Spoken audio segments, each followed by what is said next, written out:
अंदर उनके पास खच्चर थे, पोनीस थे, उनका भी मांस खा के अपना जीवन यानी दुश्मन के प्रकार उन्होंने लड़ाई लड़ी है। वो ऐसा समय था जिस समय अप्रैल का महीना था। अप्रैल महीने के अंदर जो समय था 29 अप्रैल 1916, तकरीबन 146 दिन यानी 5 महीने तक कड़ी लड़ाई करने के बाद ऐसी परिस्थिति आई कि उनको सांस लेना भी मुश्किल था। ऐसे समय में युद्ध विराम की घोषणा हुई और जो तुर्की सेना थी, जो अपने दुश्मन थे, उन्होंने भी हाथ खड़ा किया था। तो उन्होंने सोचा ऐसे मराठास की सेना हमने अभी तक देखी नहीं, क्योंकि उस समय में हम ब्रिटिश के अधीन थे और उस कार्य को, युद्ध की परंपरा को देखते हुए ब्रिटिश सरकार ने हमें 117 मराठास को यानी कि भाई मराठा को कुद अलमरा यह बैटल ऑनर से सम्मानित किया गया था। साथ ही उस समय मराठों के अंदर अभी तक जो हम रॉयल्स कहते हैं, हमने लिखा है रॉयल्स, किसी के अंदर रॉयल्स ये सम्मानित उपाधि नहीं है जो भाई मराठा के पास है। तो उसी समय ब्रिटिश सेना ने हमें रॉयल्स और बैटल ऑफ कुतल अलमरा से वहां पर सम्मानित किया गया था। 223 जवानों से आखिर में सिर्फ जो जीवित थे 52 जवान आखिर ये उनकी जो मराठाओं के अंदर दृढ़ निश्चय, डिटरमिनेशन बोलते हैं हम लोग, और कार्य करने की उनकी जो ताकत है और देश के प्रति बलिदान के और अपने जिस अधीन हम काम कर रहे हैं उसके लिए उन्होंने अपना सर्वोच्च बलिदान वहां पे दिया था। इसी वजह से हम आज रॉयल से नाम से जाने जाते हैं। उसके साथ साथ पीढ़ियां दर पीढ़ियां चली गई। 1921 में आपने सभी देखा, यहाँ पे अभी सर्विस पर्सन जो अपने सेवा कर रहे हैं उनके कहने कंधे में लाइनर है। सिर्फ रॉयल बटालियन के अंदर, मराठा ग्रुप के अंदर सिर्फ रॉयल के पास ये लाइनर है जो नीले कलर की है। बाकी सभी के अंदर जो मराठास है उनके अंदर पहले गले में थी। जब chief of army staff general J G. Singh साहब बने तब उन्होंने गले से हटाकर उनकी सभी के बाएं कंधे में लगा दी। सिर्फ रॉयल के पास ही उपाधि है रॉयल्स एंड जो दाहिने कंधे के अंदर लाइनर। 1922 का समय था, तब 117 मराठास बदलकर उसको 5th मराठा लाइट इन्फेंट्री के नाम से जानने लगे। इसी प्रकार से अपने रॉयल बटालियन के जवानों ने हर लड़ाई के अंदर हिस्सा लिया। आपको सभी को पता है कि next world war, second world war हुआ, तब अपने बटालियन में इटली और जर्मन इन देशों के अंदर उन्होंने कार्य किया और वहां पर अच्छी तरह से लड़ाई लड़ी और वहां पे उनको बटालियन को बैटल ऑनर संग्रो के वहां पर उनको मिली है।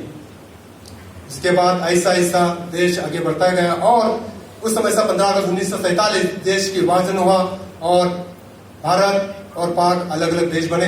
लेकिन उस दौरान भी पाकिस्तान सेनाओं ने घुसखोरी करना शुरू करी कश्मीर के अंदर। तभी भी अपनी सेना, अपने भाई मराठा ने वहां पे कार्य किया। वो जगह थी जोजिला।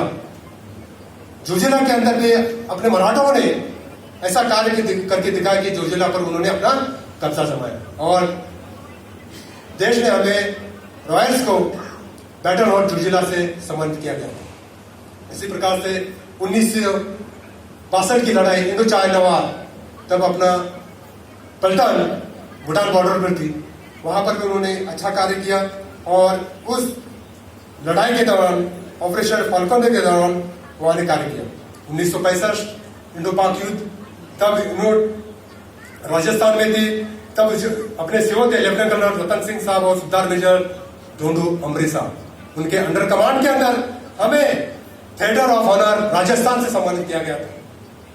इसी प्रकार से 1971 इंडो पाक युद्ध आपके सामने जो वहां पे लड़ाई लड़ी की थी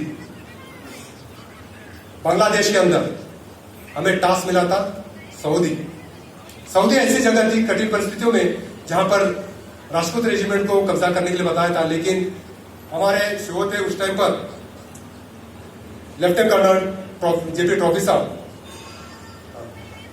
तब उनकी कैजुअलिटीज हुई और उसके बाद फिर मेजर पुरवन साहब को वो ताज दिया गया था और वो सऊदी इस जगह पर उन्होंने कब्जा किया था।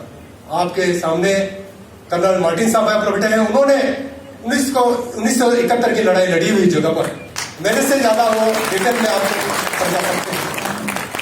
और सुल्तान मेजर उमाका नाइक साहब, ऐसे जो वेटरन्स वीर जवान आपके सामने यहाँ पर बैठे हुए हैं वो, और उस समय पर हमें गवर्नमेंट ने बैटल ऑफ स्वाति इस उपाधि से सम्मानित किया गया। इसलिए हम 4 दिसंबर स्वाति डे के नाम से उसको मनाते हैं। 1971 के बाद ऐसा पलटन अपने पीस टर्नओवर के बाद आती रही और उसके बाद 1974 से 77 तक लोकतक डिवीजन में सर्वश्रेष्ठ प्रदर्शन के लिए बटालियन को ब्लैक कैट ट्रॉफी से भी सम्मानित किया गया था।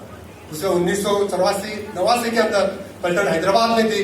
हैदराबाद में अपने पलटन ने स्पोर्ट्स के अंदर बहुत अच्छा काम किया। उस दौरान ने एक्साइज त्रिशक्ति, ऑपरेशन ट्रिडेंट और ऑपरेशन पवन को अंजाम दिया था। आपके सामने बहुत सारे ऐसे वेटरन्स हैं जो हैदराबाद के अंदर एथलेटिक के अंदर उन्होंने कार्य किया है, जैसे सुबेदार मेजर प्रशम चौगले साहब, सुबेदार मेजर पांडुरंग चौगले साहब, ये आपके यहाँ पर उपस्थित है। उन्हें हैदराबाद के अंदर, अपने देश के अंदर, डिवीजन के अंदर, कमांड के अंदर अपना नाम रोशन किए गए।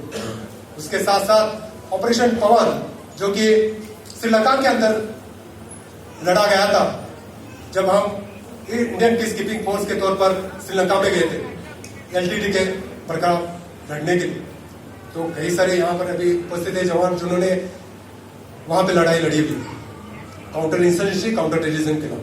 और हमारी शुरुआत भी वहीं से शुरू हुई है 1989 के बाद, जब हम सबसे पहले जिस प्रकार से नए वायस आए, रिक्रूट आए, सबसे पहले श्रीलंका के अंदर गए। उसके साथ हमारी शुरुआत हुई ऐसा और आज हम यहाँ पर अभी आपके सामने उपस्थित हैं।